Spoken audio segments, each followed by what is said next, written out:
বাঁশের ডিজাইন ছাদ। আমার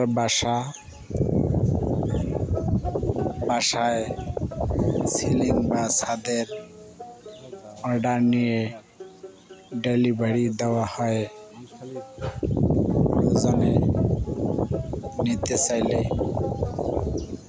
আমার চ্যানেলটি সাবস্ক্রাইব করে বেল আইকনটি বাজিয়ে পাশে থাকুন।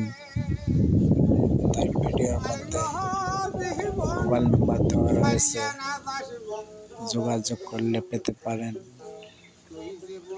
বন্ধুরা, ভিডিওটি শেষ পর্যন্ত দেখে ভালো লাগলে একটি লাইক দেবেন আর কমেন্টে জানিয়ে দেবেন। আমি আপনার কমেন্টে রিপ্লাই দেওয়ার চেষ্টা করব। তো বন্ধুরা, অবশ্যই নতুন হলে আমার চ্যানেলটি সাবস্ক্রাইব করে পাশে থাকুন নতুন ভিডিও পাওয়ার জন্য। Thank you. আবার দেখা হবে পরের ভিডিওতে।